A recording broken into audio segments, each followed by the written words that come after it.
മാറ്റി ഇന്നത്താക്കാൻ അതുകൊണ്ട് മറ്റേ ശരിയാകുന്നില്ല. അതുകൊണ്ട് മാറാൻ തന്നെ വിചാരിച്ചു. കുറെ നാളായല്ലോ. അതെ, അതുപോലെ ഇപ്പൊ യൂസ് ഒരുപാടില്ലേ? അയ്യോ 8 വർഷമായി. 9 വർഷത്തോളായി. അതും കോവിഡിന് ശേഷം ഭയങ്കരമായിട്ട് ഉപയോഗിക്കുന്നുണ്ടല്ലോ. ആളുണ്ട്. ഇതെല്ലാ ദിവസവും ഇഷ്ടംപോലെ ഉപയോഗമില്ല. വേറെ രാജ്യം വർക്ക് ചെയ്യുന്നില്ല. ഇതൊക്കെ ഉള്ളൂ, വല്ല കോപ്പി എടുക്കൽ ഇതൊക്കെ ഉള്ളൂ. എന്നാലും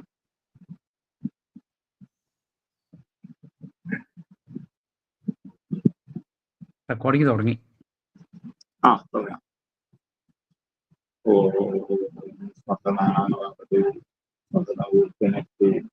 സഹബീജംകരവാവഹൈ തേജസ്വിനാവധീതമസ്തു മാ വിദ്വിഷാവഹൈ. ഓം ശാന്തി ശാന്തി ശാന്തി.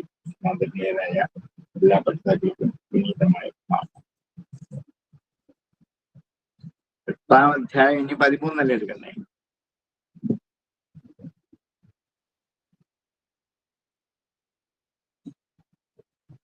കഴിഞ്ഞ ക്ലാസ്സിലില്ലായിരുന്നു. കഴിഞ്ഞ ക്ലാസ്സിൽ എടുത്തവര് 8ാം അധ്യായം ഏകാദശം 8ാം അധ്യായം ശ്ലോകം 13, 12 വരെ എടുത്തു.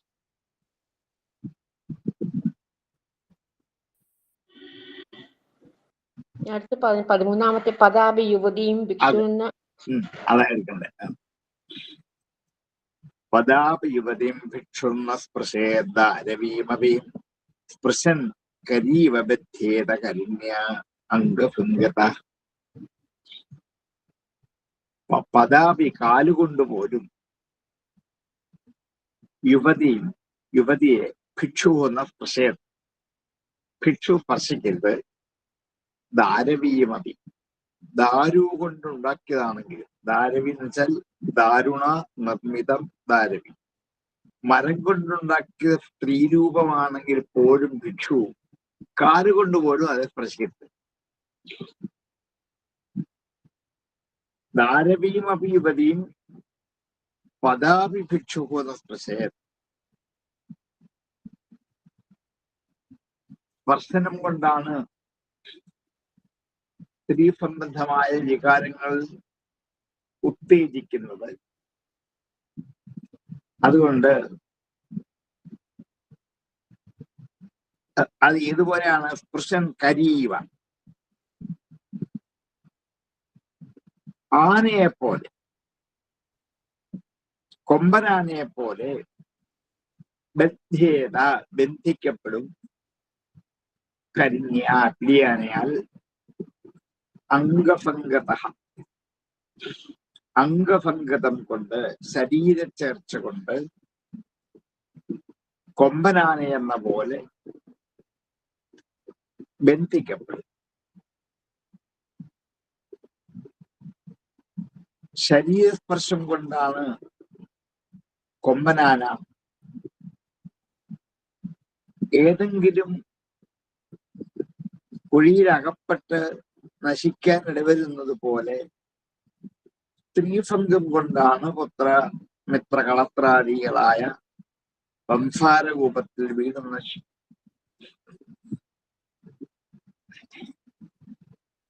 പുല്ല് കിളിച്ച് അടിവശം കാണാനാവാത്ത പൊട്ട കിണറുകൾ കാട്ടിൽ ധാരാളമുണ്ട്. ആ സ്ഥലത്ത് പിടിയാനയെ നേരത്തെ നിർത്തിയേക്കും. ആ പിടിയാനയെ കണ്ട് അതിനോടുള്ള സ്പർശന സുഖം ആഗ്രഹിച്ച് ഈ കൊമ്പൻ പെട്ടെന്ന് ചാടി അതിന്റെ മുകളിലേക്ക് വരും. ഭയങ്കര കുഴിയാവും. പുല്ല് കിളത്ത് നിൽക്കുന്നതാണ്. കണ്ടാൽ അത് ഒരു നടന്നു പോകാൻ പറ്റിയ സ്ഥലമാണെന്ന് തോന്നും. പക്ഷെ ചെല്ലുമ്പോൾ അത് ഒരു പൊട്ടക്കുളമായിരിക്കും. അങ്ങനെ വീണ് നശിക്കുന്നത് പോലെ. അതുകൊണ്ടാണ് സ്പൃശൻ കരീവബദ്ധ്യേത കരിണ്യ അംഗഭംഗത. അതുകൊണ്ട് ഒരു കാരണവശാലും ഭിക്ഷു സ്ത്രീ ശരീരത്തിന്റെ സംഗമത്തെ ഒരു പ്രതിമയിൽ പോലും സ്പർശിച്ച് ഉണ്ടാക്കരുത്. പദാപ യുവതിയും ഭിക്ഷുന്ന സ്പൃശേദ അരവിയുമപി സ്പൃശൻ കരീവ ബധ്യേത കരിണ്യ അംഗഭംഗതാം പദാവയുവതിം ഭിക്ഷുൻ ന സ്പൃശദ്ദാരവീമപി സ്പൃശൻ കരീവ ബധ്യേത കരിണ്യ അംഗഭംഗതഃ നാധിഗച്ഛേത് പ്രിയപ്ലാജ്ഞ കർഹിചിൻ മൃത്യുമാത്മന ബലാധികൈ സഹന്യേത ഗജൈരന്യഗജോ യഥാം അധികച്ഛേത് സ്ത്രീയം പ്രാജ്ഞ. പ്രാജ്ഞൻ അറിവുള്ള, മുമ്പ് പറഞ്ഞത് ഒരു ഭിക്ഷുവിന്റെ ആയിരുന്നെങ്കിൽ ഇപ്പോൾ അറിവുള്ള ഒരു ഗൃഹസ്ഥനായ സാധാരണക്കാരുടെ കഥ പറയാം. അധികച്ഛേത് സ്ത്രീയ, സ്ത്രീകളോട് അധികമായി പ്രാപിക്കാൻ പോകരുത്. അരുത് എന്നല്ല, അനാവശ്യമായി അകാലത്തിൽ അപ്രസക്തമായി സ്ത്രീകളെ ബന്ധത്തിന് ഒരു പണ്ഡിതൻ പോകരുത്. കർഹിച്ചിത് മൃത്യും ആത്മന, കർഹിച്ചിത് ഒരിക്കൽ ആത്മനഃ മൃത്യും, തനിക്ക് നാശഹേതുകമാണ് സ്ത്രീയെ അനാവശ്യമായി അകാരണമായി അകാലത്ത് സ്പർശിക്കുന്നത്. അത് ഏതുപോലെയാണ്? ബലാധികൈ സഹന്യേത ഗജൈഹി അന്യഗജോ യഥ.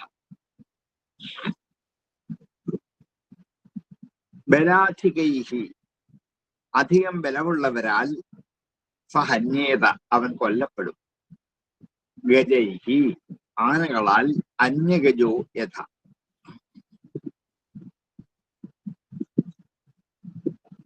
അതായത് കൊമ്പനാന പിടിയാനയോട് ചേരുമ്പോൾ ബലം അധികമുള്ള മറ്റാനകൾ അതിനെ എതിർത്ത് കൊല്ലാൻ ശ്രമിക്കാറുണ്ട്. അത് കാട്ടിൽ കാണുന്ന ഒരു കാഴ്ചയാണ്. ഇതുപോലെ ഒരു സ്വീകരിച്ചിരിക്കുന്ന സ്ത്രീയെ മറ്റാരെങ്കിലും ആഗ്രഹിച്ച് ബലിഷ്ഠന്മാരായ ചിലർ ആ സ്ത്രീയെ സ്വാധീനിക്കാൻ വേണ്ടി ആ പുരുഷനെ കൊണ്ടുവരാം. ഇന്നിപ്പോ നടക്കുന്നൊക്കെ അത് തന്നെയാണ്. അതുകൊണ്ട് തന്നെ നശിപ്പിക്കാൻ കാരണമായി വരാവുന്ന സ്ത്രീയെ അറിവുള്ളവർ സ്വീകരിക്കരുത് എന്നേ പറഞ്ഞുള്ളൂ എന്ന് ആനയിൽ നിന്ന് പഠിച്ചു. മറ്റൊരാളുടെ സ്ത്രീ ആയിരിക്കാം, പക്ഷെ തനിക്ക് ആ സ്ത്രീയോട് കാമോ ആഗ്രഹമോ തോന്നിയാൽ ആ സ്ത്രീയുടെ ആൾക്കാരെ ഹനിക്കപ്പെട്ടേക്കും. അതുകൊണ്ട് അധികച്ഛേത്, അധികമായി സ്ത്രീകളെ പ്രാപിക്കാൻ ശ്രമിക്കരുത് എന്ന് ഈ ആന എന്നെ പഠിപ്പിച്ചു. നാധികച്ഛേത് സ്ത്രീയം മൃത്യുമാത്മന ബലാധികൈ സഹന്യേത ഗജൈരന്യഗജോ യഥാം. നാധികച്ഛേത് സ്ത്രീയം മൃത്യുമാത്മന ബലാധികൈ സഹന്യേത ഗജൈരന്യഗജോ യഥാം. നേയം നോപഭോഗ്യം ദുഃഖഭഞ്ജിതം ഭുങ്ക്തേ തദപി തച്ചാന്യോ മധുഹേതവാർത്ഥവിൻ മധു. നേയം കൊടുക്കരുത്, ഉപഭോഗ്യം അനുഭവിക്കരുത്, ലുബ്ധൈഹി ദുഃഖഭഞ്ജിതം ലുബ്ധന്മാരെ വളരെ കഷ്ടപ്പെട്ട് സഞ്ചയിച്ചു വെച്ച കാര്യങ്ങൾ മറ്റൊരാൾക്ക് കൊടുക്കത്തില്ല, താനൊട്ട് അനുഭവിക്കില്ല. രണ്ടുമില്ല. കഷ്ടപ്പെട്ടുണ്ടാക്കി വെച്ചതാണ്. ഇന്ന് മനുഷ്യൻ അങ്ങനെയാണ് പലതും ഉണ്ടാക്കിയത്. കഷ്ടപ്പെട്ട് കണ്ടമാനം കാശുമുടക്കി തൻ്റേത് മാത്രമാണെന്ന് കരുതി എത്രയോ സാധനങ്ങൾ വാങ്ങി സൂക്ഷിച്ചു വയ്ക്കും. താൻ ഉപയോഗിക്കത്തില്ല, ഉപയോഗിക്കുന്ന ഒരാൾക്ക് കൊടുക്കത്തില്ല. ഭുങ്ക്തേ തദപി തച്ച അന്യോ, അത് വേറൊരാൾ അനുഭവിച്ചു എന്ന് വരാം. ഏതുപോലെയാണ്? മധുഹ ഇവ, തേനെടുക്കുന്നവനെ പോലെ. മധുഹ ഇവ അർത്ഥവിത് മധു, മധുഹു ഇവ തേൻ സമ്പാദിക്കുന്നവൻ തേൻ എന്ന പോലെ. അർത്ഥവിത്ത്, ആ അർത്ഥത്തെ അറിയുന്നവൻ, അതിന്റെ മഹത്വം അറിയുന്നവൻ തദപി ഭുങ്ക്തി, അതും കൂടി ഭക്ഷിക്കണം. ആർക്കും കൊടുക്കാതെ തന്നെത്താൻ അനുഭവിക്കാത്ത ലുബ്ധന്മാർ സൂക്ഷിച്ചു വെക്കുന്ന മുതൽ അത് വേറൊരാൾ അനുഭവിക്കേണ്ടതായിട്ട് വരും എന്ന് ഉറപ്പാണ്. അത് തേനെടുക്കുന്ന വൃക്ഷനെ വിളിച്ചു. അതിൽ തേനീച്ചകളെ മരങ്ങളുടെ ദ്വാരത്തിൽ കൊണ്ടു നിർത്തി തേൻ കൊണ്ടുവന്ന് ശേഖരിപ്പിച്ച് സൂക്ഷിപ്പിച്ച് ഇന്ന ദിക്കിൽ തേനുണ്ട് എന്ന് എനിക്ക് ബോധ്യപ്പെട്ട് അതെടുക്കേണ്ടത് ഇന്ന വിധമാണെന്ന് അറിവുള്ളവരോട് ചോദിച്ചു മനസ്സിലാക്കി ആ തേനെടുത്ത് അനുഭവിക്കുന്നു. ലുബ്ധന്റെ ധനവും ഇതുപോലെയാണ് അന്യനെടുക്കുന്നത്. ഈച്ചകൾ കഷ്ടപ്പെട്ട് പല ദിക്കിൽ നിന്നും പൂക്കളിൽ നിന്നും തേൻ ശേഖരിച്ചുകൊണ്ട് അടുക്കി അടയുണ്ടാക്കി അത് കഴിക്കാതെ മറ്റാരും വന്ന് കൊണ്ടുപോകാതെ കാവലിരിക്കും. അപ്പോഴാണ് ഒരുത്തൻ വന്ന് ഈച്ചകളെ കൊന്നിട്ട് ആട്ടി ഓടിച്ചിട്ട് ആ അട പിഴിഞ്ഞ് തേനെടുത്ത് അതിൽ കൊണ്ടുപോയി വിറ്റ് കാശ്. ഇതുപോലെയാണ്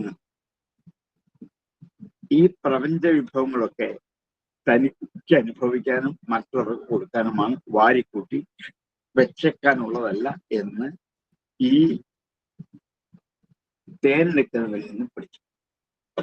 നദേയം നോപഭോഗ്യം ജാലുദ്ധേർജ്യം ദുഃഖഭഞ്ജിതം ഭുങ്ക്തേ തദപിതച്ച അന്യോ മധുഹേവാർത്ഥവിന്മധു.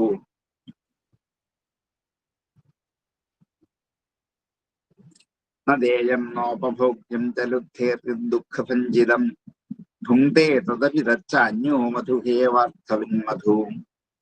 സുഖദുഃഖോപാതിരേർവിത്തൈ ആശാപാനാം ഗൃഹാശിഷാം മധുഹേവഗ്ഗതോ ഭുങ്ക്തേ ഇതറുവൈ ഗൃഹമേധിനാം.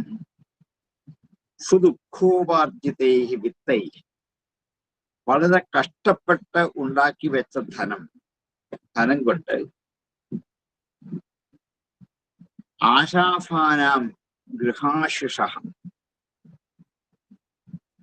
ആഗ്രഹിക്കുന്നവൻ, ആശാഫാനാം ആഗ്രഹിക്കുന്നവരുടെ, ഗൃഹ ആശിഷ ഗൃഹസ്ഥ ആശ്രമസുഖങ്ങളെ ആശ്രയങ്ങളെ ആഗ്രഹിക്കുന്നവനായ ഒരുവൻ. മധുഹ ഇവ അഗ്രതോ ഭുങ്ക്തേ, തേനെടുക്കുന്നവൻ തേൻ എങ്ങനെ ഭക്ഷിക്കുന്നുവോ അതുപോലെ യതിഹി വൈ, സന്യാസിയാകട്ടെ, അഗ്രതഃ ഭുങ്ക്തേ വൈ, ഭുജിക്കുന്നത് പോലെ. ആദ്യം ഭുജിക്കുന്നത് പ്രസിദ്ധമാണ്. ഗൃഹമേധികൾക്ക് ഇത് അപകടകരമാണ് എന്ന് സൂചിപ്പിക്കാം. തേനീച്ചകൾ തേനുണ്ടാക്കി വെക്കാറുണ്ട്. തേനെടുക്കുന്നവൻ അതിന് മുമ്പിൽ അനുഭവിക്കില്ല, അയാൾ ആദ്യം അതിനെ അനുഭവിക്കും. അതുപോലെയാണ് ഗൃഹസ്ഥാശ്രമങ്ങളെ വിഷയസുഖം ആഗ്രഹിച്ചുകൊണ്ട് സമ്പാദിക്കുന്ന ധനം മുഴുവൻ കള്ളന്മാരോ മറ്റാരെങ്കിലും മോഷ്ടിച്ചു കൊണ്ടുപോകും.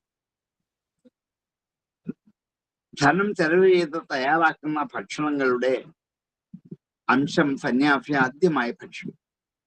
അതിനാൽ പ്രയത്നം കൂടാതെ തന്നെ സന്യാസിക്ക് ആഹാരം കിട്ടും എന്ന് തേനെടുക്കുന്നവരിൽ നിന്നും വിളിച്ചു. പാകം ചെയ്ത ഭക്ഷണപദാർത്ഥത്തിന്റെ ആദ്യ അവകാശികൾ സന്യാസിയും ബ്രഹ്മചാരിയുമാണ്. അവർക്ക് കൊടുക്കാതെ ഭക്ഷിച്ചാൽ ഉണ്ടാകുന്ന പാപം പോക്കാനാണ് ചാന്ദ്രായണം പോലെയുള്ള വ്രതങ്ങൾ അനുഷ്ഠിക്കണമെന്നും. അതുകൊണ്ട് സന്യാസി ഭക്ഷണത്തിന് വേണ്ടി കഷ്ടപ്പെടേണ്ടതില്ല. ഏതെങ്കിലും വീട്ടിൽ നിന്ന് കൈനീട്ടിയാൽ മതി, അയാൾക്ക് ഭക്ഷണം കിട്ടും. അതുകൊണ്ട് ഗൃഹസ്ഥാശ്രമികള് ഭക്ഷണം ഈച്ചകളെ പോലെ തേൻ ശേഖരിക്കുന്നത് സമ്പാദിച്ച് കൂട്ടി വെക്കേണ്ട ആവശ്യമില്ല. അത് ഈ സന്യാസിയിൽ നിന്നും പഠിക്കണം. അത് താനേ വന്നു ചേർന്നുകൊള്ളും. വളരെ കഷ്ടപ്പെട്ടാണ് ഇതൊക്കെ ഉണ്ടാക്കി സൂക്ഷിച്ചു വെക്കുന്നത്. ഓരോ ദിവസവും സമ്പാദിച്ച് കൂട്ടി വെച്ചോണ്ടിരിക്കും. താൻ അനുഭവിക്കത്തില്ല, ആർക്കും കൊടുക്കത്തില്ല, മറ്റാരെങ്കിലും കള്ളന്മാരൊന്നും കൊണ്ടുപോയി അനുഭവിക്കും. അതുകൊണ്ട് സന്യാസിയെ പോലെ ആവണം. സന്യാസി ഒന്നും കൂട്ടി വയ്ക്കാറില്ല, ശേഖരിച്ചു വയ്ക്കാറില്ല. എല്ലാ ഗൃഹസ്ഥാശ്രമികളുടെ മുമ്പിൽ ചെന്ന് കൈനീട്ടുമ്പോൾ സന്യാസി തീർപ്പെടും. അത്ര വേണ്ടു. സുദുഃഖോ വാദ്യദേവൃത്തേരാശാഫാനാം ഗൃഹാശിഷാം മധുഹേവഗ്രതോ ഭുങ്ക്തേ യതരുവൈ ഗൃഹമേധിനാം. സുദുഃഖോ വാദ്യദേവൃത്തേരാശാഫാനാം ഗൃഹാശിഷാം മധുഹേവഗ്രതോ ഭുങ്ക്തേ യതരുവൈ ഗൃഹമേധിനാം. ഗ്രാമ്യഗീതം ന ശൃണുയാൻ യതരുവനചരക്വചിൽ ശിക്ഷേത ഹരിണാൻ ബദ്ധാൻ മൃഗയോർ ഗീതമോഹിതാത്. ഗ്രാമ്യഗീതം ന ശൃണുയാൻ, ഗ്രാമ്യഗീതത്തെ ന ശൃണുയാൻ കേൾക്കരുത്. യതി ഹി വനചരഃ ക്വചിത്, യതി കേൾക്കരുത്. ഒരിടത്ത് ക്വചിത് വനചരഃ, അത് ശിക്ഷേത ഹരിണാത്, മാനിൽ നിന്നും പഠിച്ചു. ബദ്ധാത് ഹരിണാത്, ബന്ധിക്കപ്പെട്ട മാനിൽ നിന്ന് പഠിച്ചു. മൃഗയോഹു ഗീതമോഹിത, നായാട്ടുകാരുടെ പാട്ട് കേട്ട് മോഹിച്ച് മാൻ അറിയാതെ ചെന്ന് അവരുടെ വലയിൽ വീഴുന്നു. മാനിനെ പിടിക്കുന്ന വേടന്മാരെങ്ങനെയാണ്? 4 ദിക്കിലും വല വെച്ച് വളഞ്ഞ് മറഞ്ഞിരുന്ന് പാട്ടുപാടും. ഗ്രാമ്യഗീതങ്ങളാണ്. ഈ ശബ്ദം കേട്ട് മോഹിച്ച് ഓടി വരുന്ന മാൻ ആ വലയിൽപ്പെടും. വേടൻ അതിനെ കൊന്നു.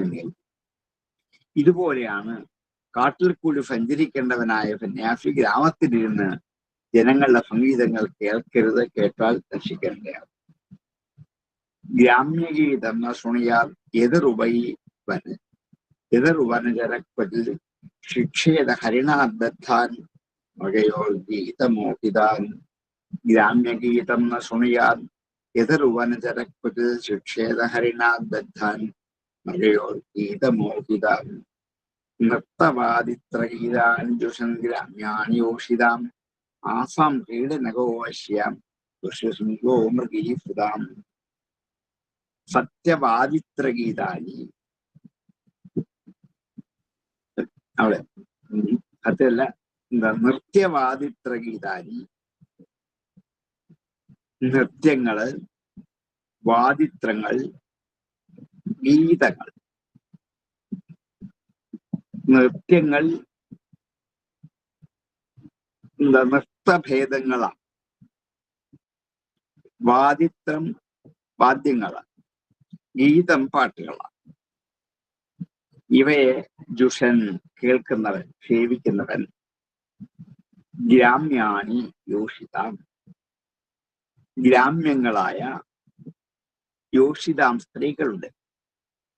ഗ്രാമസ്ത്രീകളുടെ നൃത്തവാദിത്ര സംഗീതങ്ങൾ കേൾക്കുന്ന, ആസ്വദിക്കുന്ന ഒരാൾ ആസാം ക്രീഡനകോ, അവർക്ക് ഒരു കളിപ്പാട്ടമായി മാറിയിട്ട് വശ്യ അധീനനായിട്ട് ഋഷ്യശൃംഗോ മൃഗീസുത,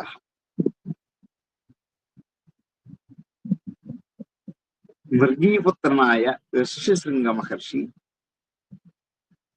കളിപ്പാട്ടം കണ്ട് മോഹിച്ചിട്ട് എങ്ങനെ അവർക്ക് അധീനനായോ അതുപോലെ അധീനനായി തീരുന്നു. സ്ത്രീകളുടെ പാട്ടും കൊട്ടും കളിയും കേട്ട് രസിച്ചുകൊണ്ടിരുന്ന ഋഷ്യശൃംഗ മഹർഷി അവർക്കൊരു കളിക്കോപ്പ് പോലായിട്ട് സ്ത്രീവശനായിട്ട്.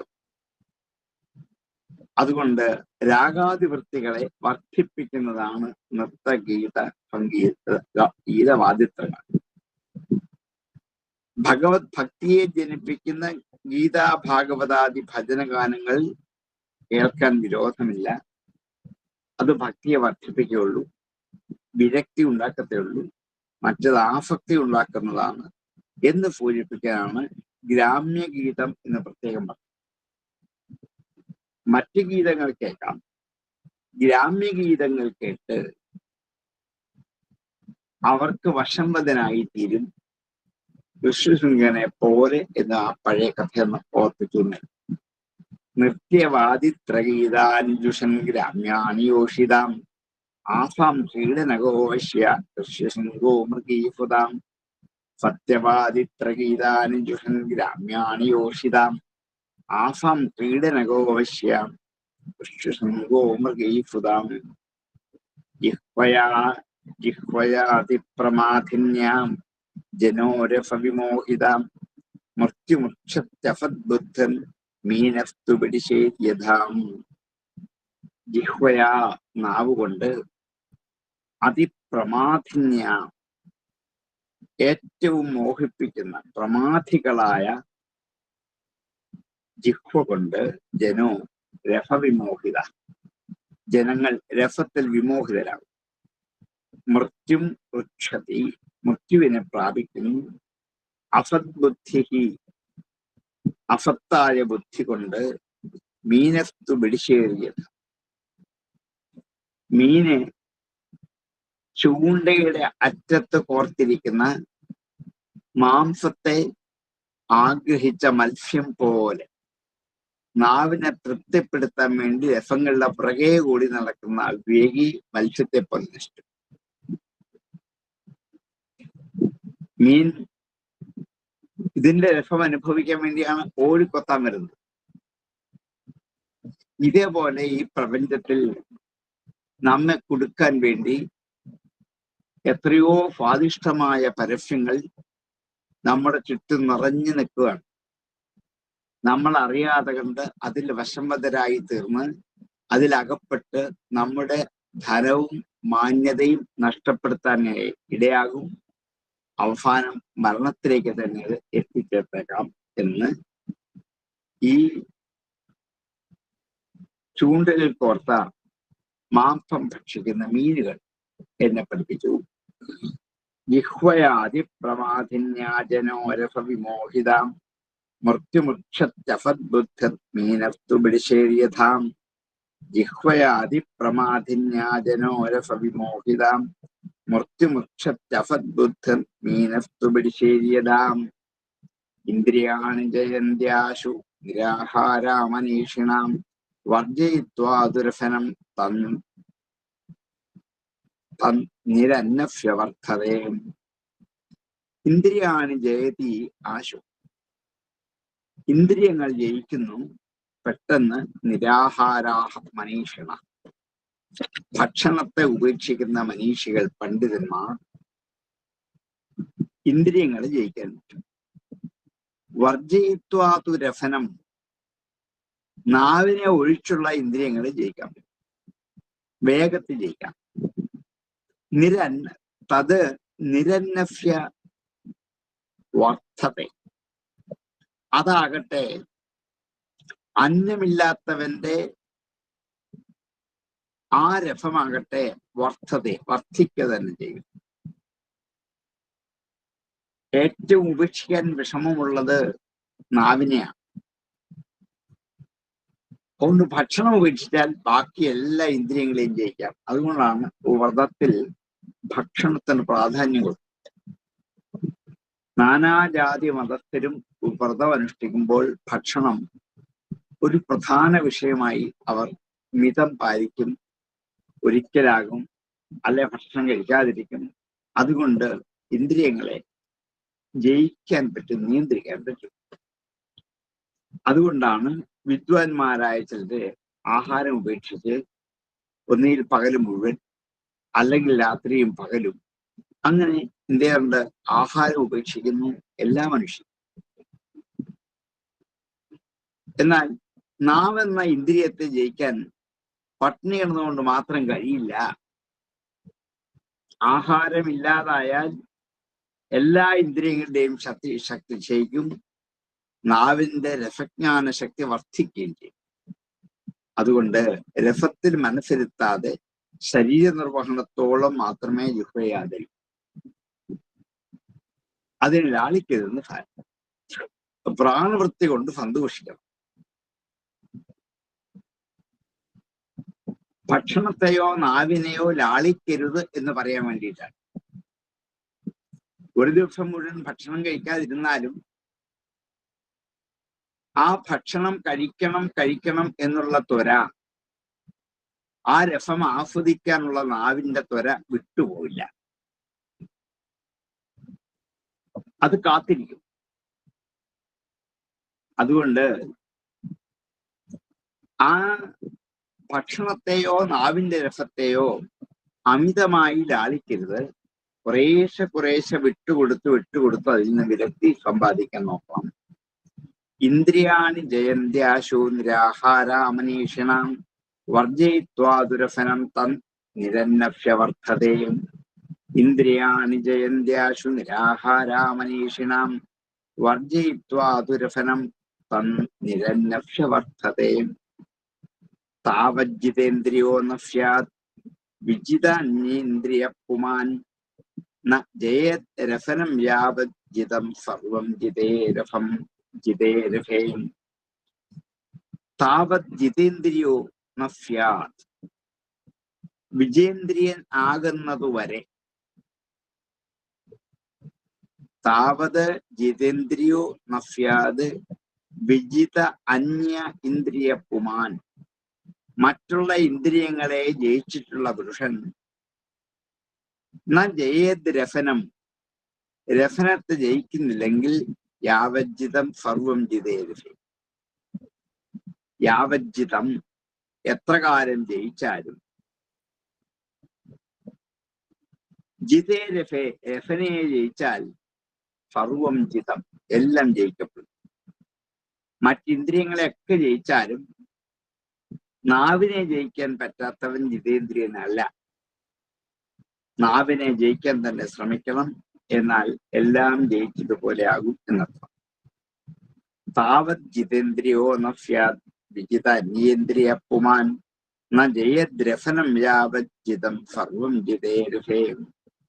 താവത് ജിതേന്ദ്രിയോ ന സ്യാത് വിജിത അന്യേന്ദ്രിയ പുമാൻ ന ജയദ്രഫനം യാവത് ജിതം സർവം ജിതേരഫേ.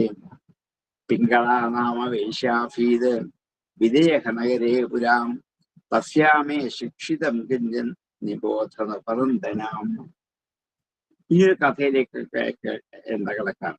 മുമ്പ് കപോലത്തിന്റെ കഥ പറഞ്ഞ പിങ്കളയുടെ കഥയിലേക്ക് പോവാം. പിങ്കളാ നാമ വേശ്യാഫീത്, പിങ്കള എന്നുള്ള വേശ്യ മിഥില രാജ്യത്തുണ്ടായിരുന്നു. വിദേഹനഗരേ, വിദേഹ രാജ്യത്തെ മിഥിലയിൽ പുരാപണ്ട്.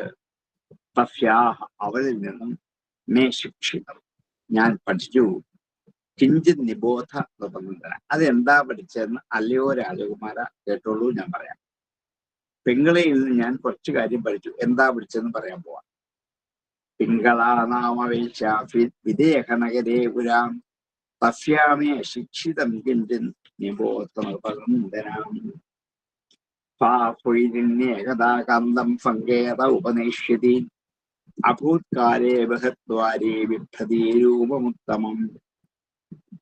അവൾ ഫുയിലിനി, ആ വേശ്യ, ഏകദാ ഒരിക്കൽ, കാന്തം തന്റെ കാമുകനെ, സങ്കേത ഉപനേഷ്യതി സങ്കേതത്തിലേക്ക് ഉപനേഷ്യതി കൊണ്ടുവരാൻ ആഗ്രഹിച്ചിട്ട്, ഉപനേത് വിച്ഛതിയാണ് ഉപനേഷ്യതി,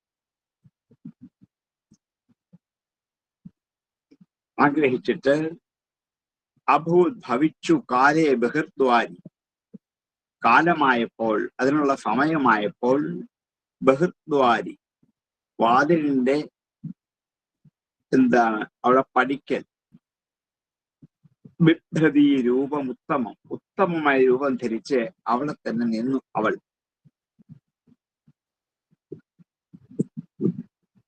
വേശ്യമാർ അനേക തരത്തിലുണ്ട്. അതിൽ ഇവൾ വാഫക ഭജ്ജിക എന്ന ഒരു വേശ്യ വിഭാഗത്തിൽപ്പെടുന്നവളാണ്. എന്നുവെച്ചാൽ കാമുകന്മാർ തന്റെ വീട്ടിലേക്ക് വരികയുള്ളൂ. താൻ അഭിഭാരിക അല്ല. അഭിഭാരിക എന്ന് വെച്ചാൽ ഓരോ കാമുകന്മാരുടെ വീട്ടിലും സഞ്ചരിച്ച് പിരിവെടുത്ത് പോകുന്നവളാണ്. ഇതല്ല, വാഫക ഭജ്ജിക പലതരത്തിലുണ്ട്. അതിലൊന്നാണ് അഭിഭാരിക, മറ്റൊന്ന് വാഫക ഭജ്ജിക. തന്റെ വീട്ടിലിരിക്കത്തേ ഉള്ളൂ. ഓരോ കാമുകന്മാർക്കും വേണ്ടി കിടക്ക മാറ്റി വിരിച്ച് ഒരുക്കി കൊടുക്കുന്നവളാണ്. വാഫകം കിടക്ക സജ്ജീകരിക്കുന്നവളെയാണ് വാഫക ഭജ്ജിക. അവൾ എന്താണ് അവിടെ തന്റെ വീടെന്ന സങ്കേതത്തിലേക്ക് കാമുകന്മാരെ ഉപനിഷതി വരുത്തുകയുള്ളൂ. അപ്പൊ താൻ സന്ധ്യ കഴിയുമ്പോൾ സർവാഭരണ വിഭൂഷിത ഗാത്രിയായിട്ട്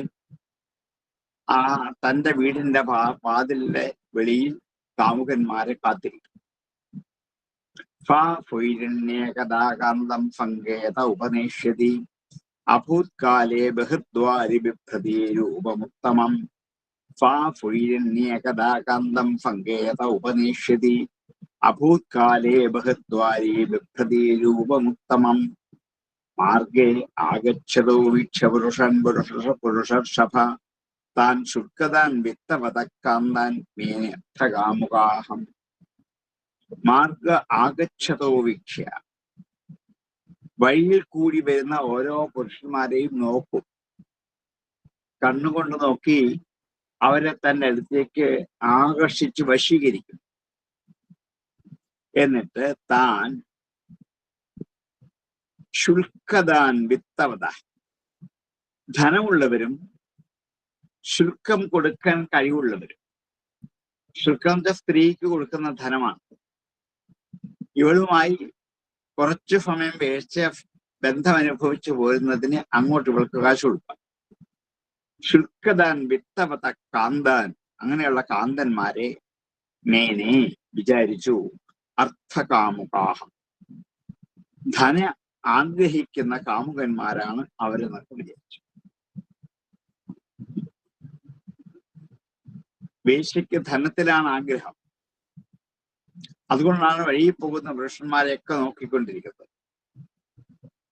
എല്ലാവരെ കുറിച്ചും ആൾ വിചാരിച്ചു, ഇവൻ സുന്ദരനാണ്, ഇവൻ എന്നോട് രമിക്കാൻ യോഗ്യനാണ്, ഇവന് ധാരാളം ധനമുണ്ട്, സമ്പത്തുണ്ട്, ഇവൻ എനിക്ക് കാശ് തരും, ഇവൻ നല്ല ചതുരനാണ്, ഇവനെ രമിപ്പിക്കാൻ എളുപ്പം പറ്റും എന്നൊക്കെ വിചാരിച്ച് ഓരോ വഴിപോക്കനും തന്റെ വഴിക്ക് അങ്ങ് പോകും.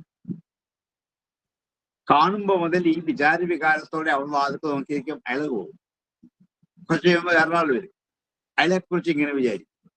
എന്നിങ്ങനെ പലരും വന്നു പോയിക്കൊണ്ടേ.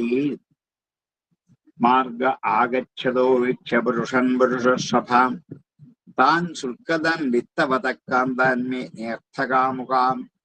മാർഗ ആഗച്ഛതോ വീക്ഷ്യ പുരുഷർഷഭാം താൻ ശുൽക്കദാൻ വിത്തവതക്കാന്താൻ മേ നേർത്ഥകാമുകാം. ആഗതേഷു വയാതേഷു ഫാഫങ്കേതോപജീവിനി അപ്യന്യോ വിത്തവൻ ഗോപി മാമുപൈക്ഷിതി ഭൂരിതാം. ആഗതേഷു അപയാതേഷു, വന്നവരൊക്കെ പോയി കഴിഞ്ഞപ്പോൾ ഒത്തിരി പേരെ പോയി. ഫങ്കേത ഉപജീവിനി, അവൾ തന്റെ സങ്കേതത്തിൽ മാത്രം കഴിയുന്നവളായ അവൾ. അതുകൊണ്ടാണ് ഇവളെ വാഫക സജ്ജിക എന്ന്, ഈ ഉള്ളൂരിന്റെ പിങ്കള എന്നൊരു കാവ്യമുണ്ട്, അതിൻ്റെ അകത്ത് ഉള്ളൂര് ഈ പേരിട്ട് അവളെ വിളിക്കുന്നത്, വാഫക സജ്ജിക എന്ന പേര്. സങ്കേത ഉപജീവിനി അതിന് കൊടുത്ത മറ്റൊരു പേരാണ്. അന്യോവിത്തവൻ കോപി, മറ്റേതെങ്കിലും ധനമുള്ളവൻ മാമുപൈഷ്യതി, എന്റെ അടുത്തേക്ക് തന്നെ വരും. ഭൂപൂരിത, ധാരാളം തരാൻ കഴിവുള്ളവനായ ഏതെങ്കിലും ഒരു പുരുഷൻ എന്നിങ്ങനെ വിചാരിച്ച് പല്ലും വന്നുപോയി. ഇനി ഒരാൾ വരും എന്ന് വിചാരിക്കും. അവൻ പണക്കാരനാണ് എന്ന് വിചാരിക്കും. അവൻ ധാരാളം ധനം തരും എന്നൊക്കെ വിചാരിച്ച് വീണ്ടും വീണ്ടും അവിടെ തന്നെ കാത്തിരുന്നു. സന്ധ്യ കഴിഞ്ഞു, രാത്രിയായി. രാത്രിയുടെ ആദ്യ യാമം കഴിഞ്ഞു, രണ്ടാമത്തെ യാമം എത്തി. ഇവൾ കാത്തിരിക്കുകയാണ്. വരുന്നവരൊക്കെ തിരിച്ചു പോകും. ആഗതേഷു ഫാഫങ്കേതോപജീവിനി അപ്യന്യോ വിത്തവൻ ഗോപി മാമുപൈഷതി ഭൂരിതാം. ആഗതേഷു ഫാഫങ്കേതോപജീവിനി അപ്യന്യോ വിത്തവൻ ഗോപി മാമുപൈഷതി ഭൂരിതാം. ഏവം ദുരാശയാ ധ്വസ്തനിദ്രാം ദ്വാര്യമലംബതീം നിർഗച്ഛന്തേ പ്രവിശതി നിശീഥം സമപദ്യതാം. ഏവം, ഇങ്ങനെ ദുരാശയ തന്റെ ആഗ്രഹങ്ങൾ ദുഷിച്ചു. ഒരാളും വന്നില്ല. ധ്വസ്തനിദ്ര, ഉറക്കവും പോയി. ദ്വാരി അവലംബവതി, വാതുക്ക തന്നെ നിൽക്കുകയാണ്. നിർഗച്ഛന്തി പ്രവിശതി നിശീഥം സമപദ്യത. അവൾ പുറത്തേക്ക് ഇറങ്ങി നിന്നു. ഇത്ര കഴിയുമ്പം അകത്തേക്ക് കയറി പോകും, പിന്നെയും പുറത്തേക്ക് വരും, പിന്നെയും അകത്തേക്ക് പോകും. അകത്ത് കയറി കട്ടിലിരിക്കുമ്പോ തോന്നും വെളിയിൽ ആരോ വന്നോന്ന്, ഒരു മൂളൽ കേട്ടോന്ന് തോന്നും. പെട്ടെന്ന് ഒളിച്ചു നോക്കുമ്പോ ഇല്ല, തനിക്ക് തോന്നുന്നതാണ്. അകത്ത് കയറും, പിന്നെ അവൾ പുറത്തിറങ്ങി വരും. ശബ്ദം കേട്ടോ എന്ന് സംശയം, ഒരുപക്ഷെ കൂമൻ മൂളുന്നതായിരിക്കും, അല്ലെങ്കിൽ മറ്റെന്തെങ്കിലും ഒരു ഈച്ചയുടെ മൂളലായിരിക്കും. അത് കേൾക്കുമ്പോ ഓ ആരോ വാതുക്ക വന്നു, ആഗ്രഹത്തോടെ ഓടി വാതുക്ക ചെല്ലുമ്പോ ആരുമില്ല. നിരാശയായിട്ട് തിരിച്ച് അകത്തു പോകും. ഇങ്ങനെ നിർഗച്ഛന്തി പ്രവിശതി, ഗതാഗതം ചെയ്തുകൊണ്ട് അകത്ത് കയറി പുറത്തിറങ്ങി. നിശീഥം സമപദ്യത, പാതിരാത്രിയായി, രണ്ടാമത്തെ യാമത്തിന്റെ പകുതിയായി. ഏവം ദുരാശയാ അധസ്ഥനിദ്രാദ്വാര്യ അവലംബതി നിർഗച്ഛന്തി പ്രവിശതി നിശീഥം സമപദ്യതാം.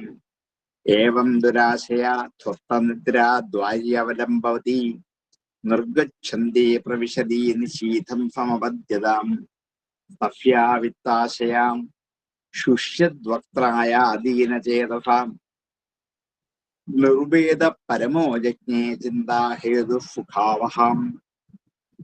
തഫ്യാഹ വിത്താശയ, അവളുടെ ധനത്തിന് വേണ്ടിയുള്ള ഏക ആഗ്രഹം കൊണ്ട് ശുഷ്യദ്വക്ത്രയ, മുഖമുണങ്ങി, ദീനചേതസ, മനസ്സ് ദുഃഖിച്ചു. നിർവേദ പരമോജജ്ഞേ, പരമമായ നിർവേദമുണ്ടായി, വിഷയങ്ങളോട് വെറുപ്പുണ്ടായി. ചിന്താഹേതു സുഖാവ, സുഖത്തെ ഉണ്ടാക്കി തീർക്കുന്നതാണ് ഏറ്റവും ഉത്കൃഷ്ടത എന്ന്, വിഷയവെറുപ്പാണ് ഏറ്റവും സദ്വിചാരത്തിന് കാരണം എന്ന് അവൾ സ്വയം തിരിച്ചറിഞ്ഞു എന്നാണ്. പക്ഷെ ഉള്ളൂര് മഹാകവി ആയതുകൊണ്ട് ഭാവനാത്മകമായ ഒരു ചെറിയ സംഭവം ഇതിനകത്ത് ഇട്ടുവെച്ചു. ഈ ഭാഗവതത്തിലെ കഥ തന്നെ അദ്ദേഹം എഴുതുക. പക്ഷേ ഇവൾ ഇങ്ങനെ അകത്തോട്ടും പുറത്തേക്കും ഓടിപ്പോവുകയും വരും. അപ്പൊ രണ്ട് തോഴിമാരെ വാതിക്ക് നിർത്തിയിട്ടുണ്ട് ഉള്ളൂര്. അവരോട് ചോദിക്കും, ഇതാരാ വന്നതെന്ന് നോക്കാൻ. ആരുമില്ല.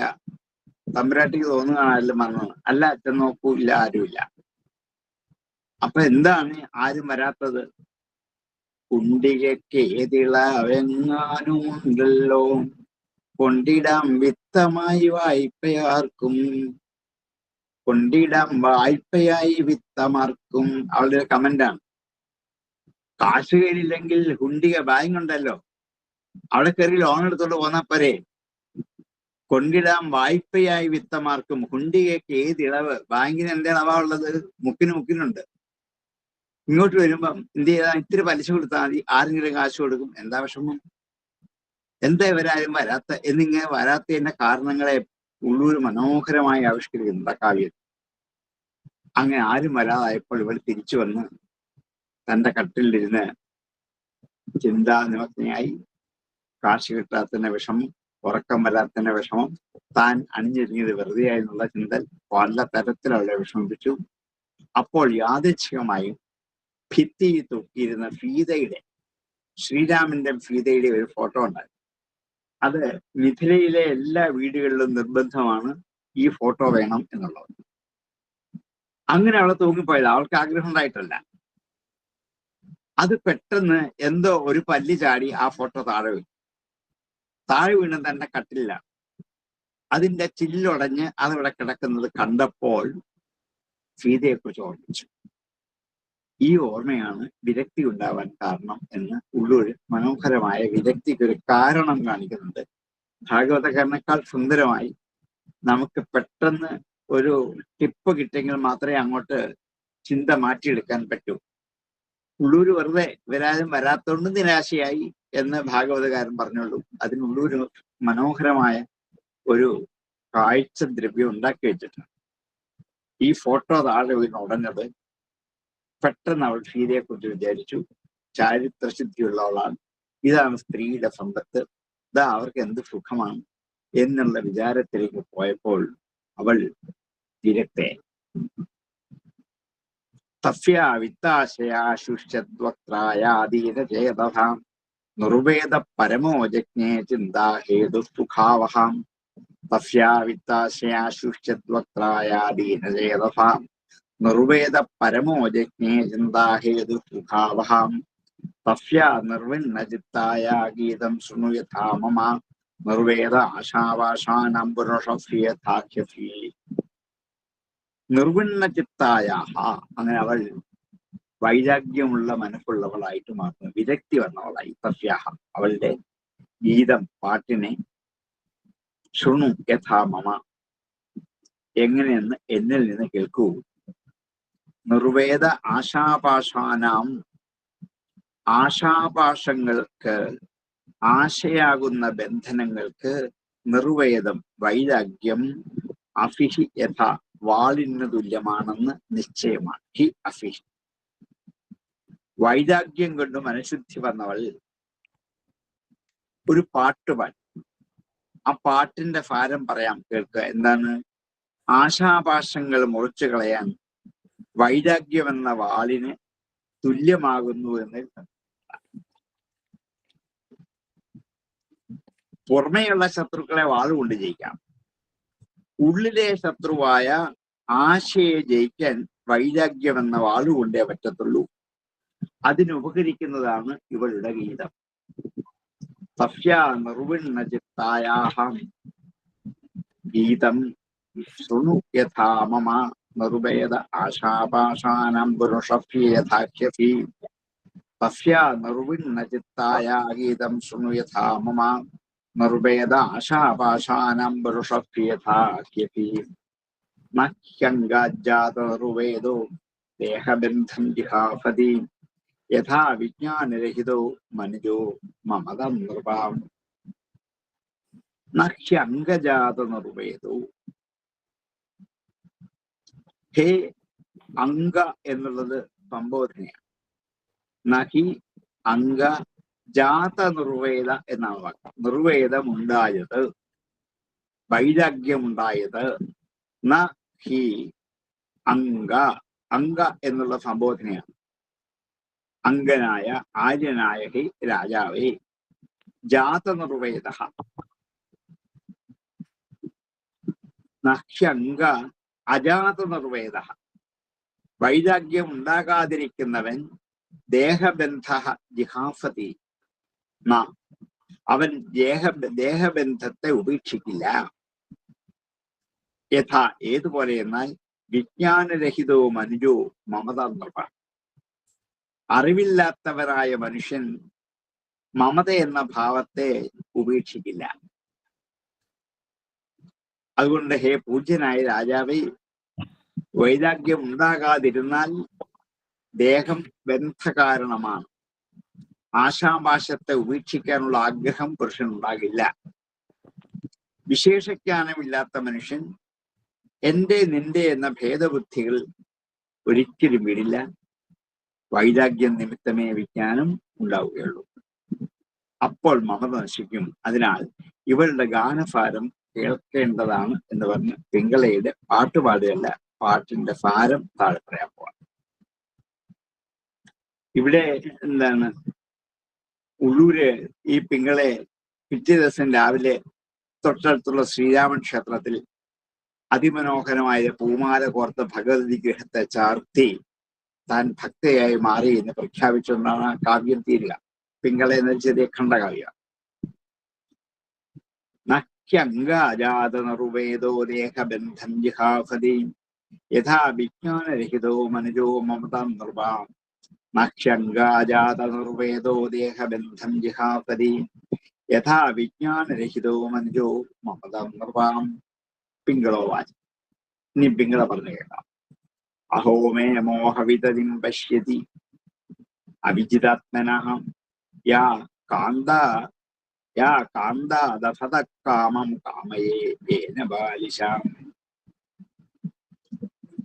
അഹോ മേ മോഹവിതതിം പശ്യത, നോക്കൂ എന്റെ മോഹത്തിന്റെ വിസ്തൃതി, വിതതി വിസ്തൃതി, എന്റെ ആഗ്രഹത്തിന്റെ വിസ്തൃതി നോക്കൂ.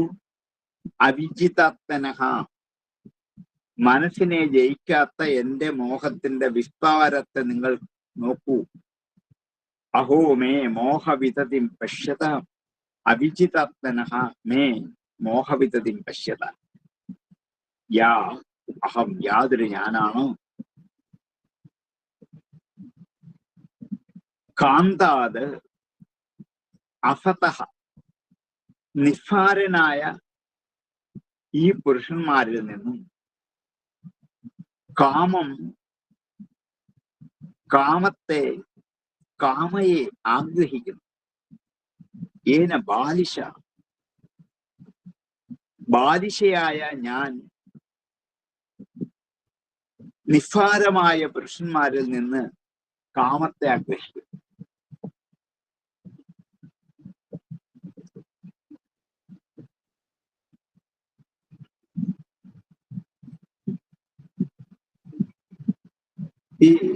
ഈ ഒറ്റ ആശയത്തെ ഉള്ളൂര് അതിമനോഹരമായ ഒരു വരി മലയാളത്തിൽ അവതരിപ്പിക്കുന്നു. പൂരുഷർ മാനുഷ കൊപ്രകൾ, പുരുഷന്മാരാകുന്ന കൊപ്രകളാണിവ. സ്ത്രീയാകുന്ന യന്ത്രത്തിലേക്ക് ഇത് ഇട്ടുകൊടുത്താൽ അതിന്റെ സത്ത ഊറ്റിയെടുത്തിട്ട് പിണ്ണാക്ക അവർ പുറത്തു തള്ളും. പിണ്ണക്ക പേഷണ യന്ത്രത്തിങ്കൽ, സ്ത്രീയെ ഒരു പേഷണ യന്ത്രമായിട്ടാണ്. ആ പേഷണ യന്ത്രത്തിൽ ഒരു പിണ്ണാക്ക് പോലെയുള്ള പുരുഷൻ അത്ര നിസ്സാരനാണ് എന്ന് ഉള്ളു എന്ന് പിങ്കള തിരിച്ചറിഞ്ഞത് അദ്ദേഹം നല്ല മനോഹരമായ കാവ്യഭാഷയിൽ ഒരു ഉദാഹരണം ചൂണ്ടിക്കാട്ടിയിട്ടാണ്. മാനുഷ കൊപ്രകളാണ്. ഒരു സ്ത്രീയാകുന്ന ഈ യന്ത്രത്തിലേക്ക് നിക്ഷേപിച്ചാൽ അതിന്റെ എണ്ണയെന്ന ഭാരം ഊറ്റിയെടുത്തിട്ട് ആ പിണ്ണാക്ക് പോലുള്ള ഭാഗത്തെ പുറത്തള്ളി നമ്മളെ ഒന്നിനും കൊള്ളാതാക്കി പറഞ്ഞത്. ഇതാണ് അകപ്പെട്ടു പോയാൽ ഉണ്ടാകുന്ന ഒരു ദുരന്തം എന്ന് സുന്ദരമായിട്ട് ആ ഒരു ചെറിയ ഖണ്ഡകാവ്യത്തിൽ അവതരിപ്പിക്കുന്നു. ഈ ആശയം തന്നെയാണ്. അഫതഃ കാന്താത് കാമം കാമയേ, നിസ്സാരന്മാരായ ഈ കാന്തിൽ നിന്ന് ഞാൻ എന്ത് കാമത്തെയാണ് ആഗ്രഹിച്ചത്? എന്റെ ബാലിശത നോക്കൂ, എന്റെ മൗഢ്യത. അഹോ മേ മോഹവിതതിം പശ്യത അവിജിതാത്മനാം യാ കാന്താദഫത കാമം കാമയേന ബാലിശാം. അഹോ മേ മോഹവിതതിം പശ്യത അവിജിതാത്മനാം യാ കാന്താദഫത കാമം കാമയേന ബാലിശാം. സ്വന്തം സമീപേ രമണം രതിപ്രദം വിത്തപ്രദം നിത്യമിമം വിഹായാം അകാമദം ദുഃഖഭയാതിശോകമോഹപ്രദം തുച്ഛമഹം ഭജേജ്ഞാം. സ്വന്തം, അഫത്ത് അല്ലാത്ത, ഫത്തായ, ഉള്ളത്, നശിക്കാത്തത്, എന്നെന്നും നിലനിൽക്കുന്ന, സമീപേ അടുത്തുള്ള, രതിപ്രദം രമണം രതി നൽകാൻ കഴിവുള്ള തന്റെ രമണനായ തന്റെ ഭർത്താവിനെ, വിത്തപ്രദം ധനം തരുന്നവനാണ്, നിത്യം എന്നും ധനം തന്നുകൊണ്ടിരിക്കുന്നവനാണ്, ഇമം വിഹായ ഇവനെ ഉപേക്ഷിച്ചിട്ടാണ് ഞാൻ അകാമദം കാമത്തെ നൽകാത്ത, ദുഃഖഭയാതി ശോകമോഹപ്രദം, സുഖം, ദുഃഖം, ഭയം, ശോകം, മോഹം ഇതൊക്കെ തരുന്ന തുച്ഛനായ മറ്റൊരു പുരുഷനെ അഹം ഭജേ, ഞാൻ ആശ്രയിച്ചല്ലോ. അജ്ഞാ അഹം, ഞാൻ അജ്ഞ തന്നെയാണ്. അന്തര്യാമി രൂപത്തിൽ എന്റെ ഉള്ളിലിരിക്കുന്ന ഒരു പുരുഷനുണ്ട്. ആരാണ്? ഈശ്വരൻ. അതാണ് ഈ പുരുഷൻ, സ്വന്തം ഭർത്താവല്ല. സ്വന്തം ഉള്ളതാണ്. താൻ ഈ വരിക്കാൻ പോകുന്ന ഈശ്വരൻ എന്ന തന്റെ രമണനെ ആണ് താൻ ഇനി സ്വീകരിക്കാൻ പോവുക. ലോകത്തുള്ള ഒരു പുരുഷന്മാരെയല്ല. അത് ഫത്താണ്, ഉള്ളതാണ്. അടുക്കരിരുന്ന് എന്നെ രമിപ്പിച്ചുകൊണ്ടേയിരിക്കുന്നവനാണ്. എനിക്ക് വേണ്ട ധനം തന്നുകൊണ്ടിരിക്കുന്നവനാണ്. ഇതെന്നുമുണ്ട്. ആ ഈശ്വരൻ എന്ന പുരുഷനെ ഉപേക്ഷിച്ചിട്ടാണ് ഞാൻ തൽക്കാലത്തേക്ക് മാത്രം കാമം തരുന്ന, അതുകൊണ്ട് ദുഃഖവും ഭയവും ശോകവും മോഹവും ഉണ്ടാക്കി തരുന്ന തുച്ഛന്മാരായ മറ്റ് ലൗകിക പുരുഷന്മാരെ ആശ്രയിച്ചല്ലോ ഞാൻ. കഷ്ടം അഹമജ്ഞ. ഈശ്വരന്റെ കൂടെ ഒന്നിച്ചിരുന്ന്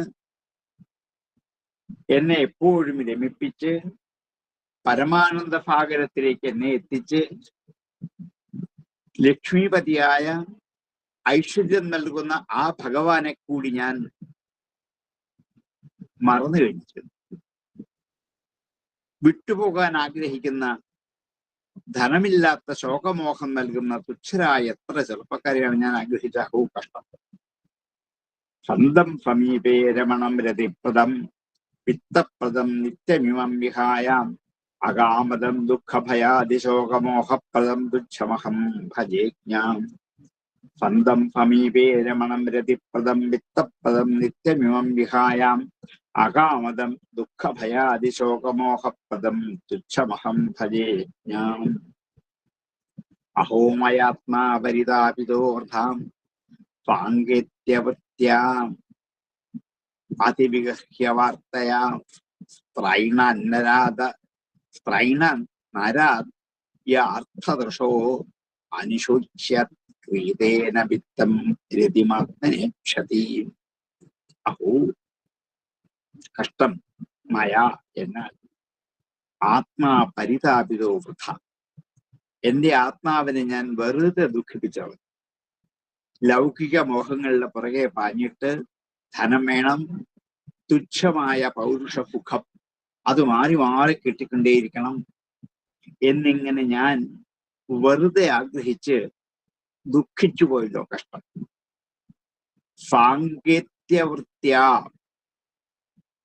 സാങ്കേത്യവൃത്തി, സങ്കേതം കുറിക്കുന്ന വൃത്തി സ്വീകരിക്കുന്നവൾ, അതാണ് വേശ്യവൃത്തിയുടെ ഒരു അവസ്ഥ. അതുകൊണ്ട് അതിവിഗർഹ്യ വാർത്തയ, അത്യധികം നിന്ദിതമായ വാർത്ത. ജനങ്ങൾ എന്നെ വിളിക്കുന്നത് ആ വേശ്യ വരുന്നു വേശ്യ വരുന്നു എന്നാണ്. അവിടൊക്കെ ഒരു പുച്ഛരസം, നിന്ദ്യരസം ഉണ്ട്.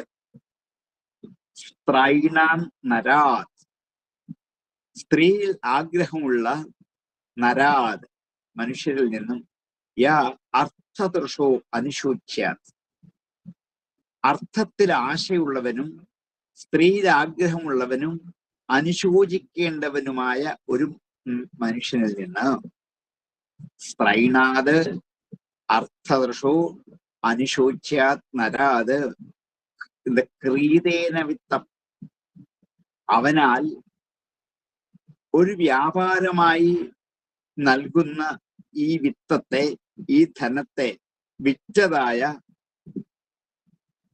ബുധരനെയും രതിം ആത്മനായിക്ഷതി, അവൻ വിറ്റതായ രതിയെയും ഞാൻ തന്നെത്താനെ. ഈ രതിയെ അവൻ തുച്ഛമായ കാശിന് വിൽക്കുക ചെയ്തു. അവന്റെ ഉള്ളിലുള്ള കാമാവേശം എന്ന രതിയെ ഇത്ര കാശിന് ഇവൾക്ക് വേണ്ടി വിട്ടുകൊടുക്കുക ചെയ്തു.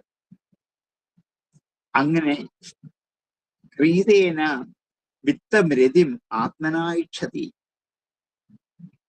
അങ്ങനെ തന്റെ മനസ്സുകൊണ്ട് താൻ ആഗ്രഹിച്ചു. അഹൂ കഷ്ടം. സ്ത്രീ സുഖത്തെ ആഗ്രഹിക്കുന്ന പുരുഷൻ സ്ത്രീ സുഖം മാത്രമല്ല ജീവിതത്തിൽ ലക്ഷ്യം.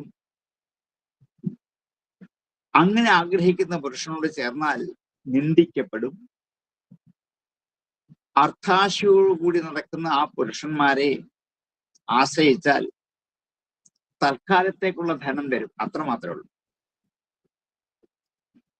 രോഗാദികളായ ബാധ കൊണ്ട് എപ്പോഴും ദുഃഖിക്കുകയും ചെയ്യും.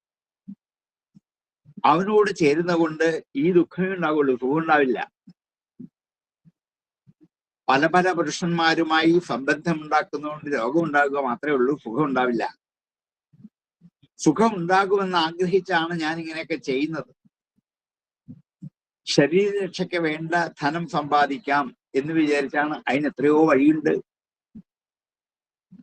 പരപുരുഷ സ്വീകരണം കൊണ്ട് കിട്ടുന്ന ഈ ധനം ഉപജീവന മാർഗമല്ല, അത് നിന്ദ്യമാണ്. ലോകത്ത് ഇത്ര കഷ്ടതരമായൊരു വ്യാപാരമില്ല. എല്ലാവരും വെറുക്കുന്ന ഈ മാർഗത്തെയാണല്ലോ ഞാൻ എടുത്തത്. ഒരുവന്റെ കയ്യിൽ നിന്നും പണം വാങ്ങി ദേഹത്തെ അവന് വിൽക്കുക, പിന്നെ അവനിൽ നിന്നും രതിസുഖം നേടുക. ഇത് എത്ര കഷ്ടമാണ്! ഇത് സാധിച്ചില്ലല്ലോ എന്ന് വിചാരിച്ചാണ് ഞാൻ ക്ലേശിച്ചത്. കഷ്ടം! അറിവില്ലാത്ത ഞാൻ വ്യർത്ഥമായ മനസ്സിനെ ദുഃഖിച്ചു. ഉള്ളൂരിന്റെ പിങ്ങളയിൽ ഈ ആശയങ്ങൾ മനോഹരമായി ആവിഷ്കരിച്ച് നമുക്ക് പിന്നീടുള്ള അവസാന ഭാഗത്ത് കാണാം.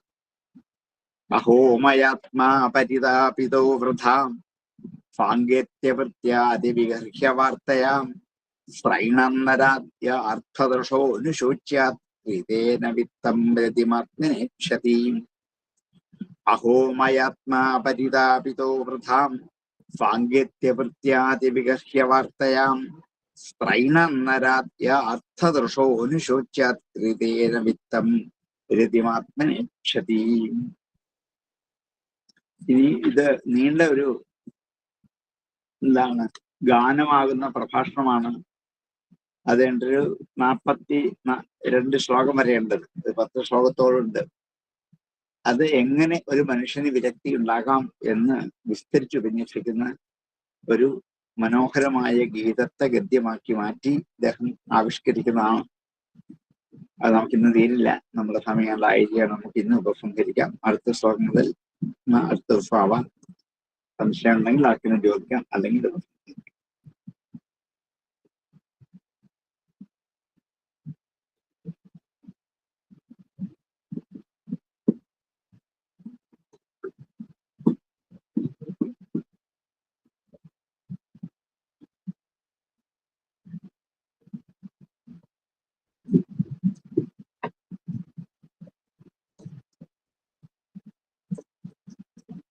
ആർക്കും സംശയങ്ങളിൽ ഇന്ന് ഉപസംഹരിക്കാം. ഓം പൂർണ്ണമദ പൂർണ്ണമിദം പൂർണ്ണാത് പൂർണ്ണമുദച്യതേ പൂർണ്ണസ്യ പൂർണ്ണമാദായ പൂർണ്ണമേവാവശിഷ്യതേ. ഓം ശാന്തി ശാന്തി ശാന്തി. नमस्ते सर। നമസ്കാരം. नमस्ते सर। नमस्ते सर। നമസ്കാരം സർ.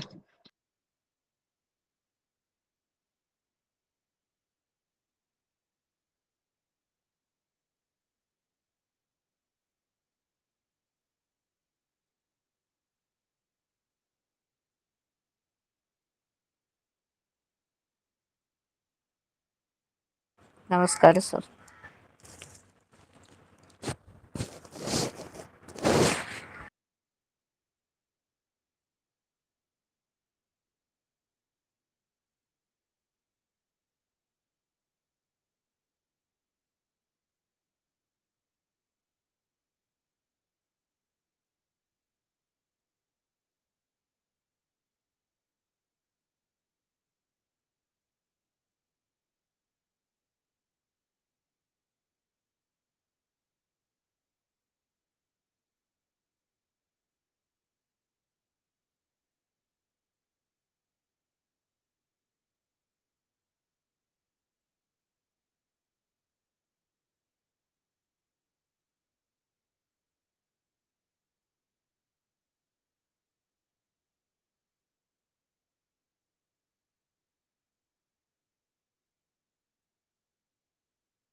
गणपति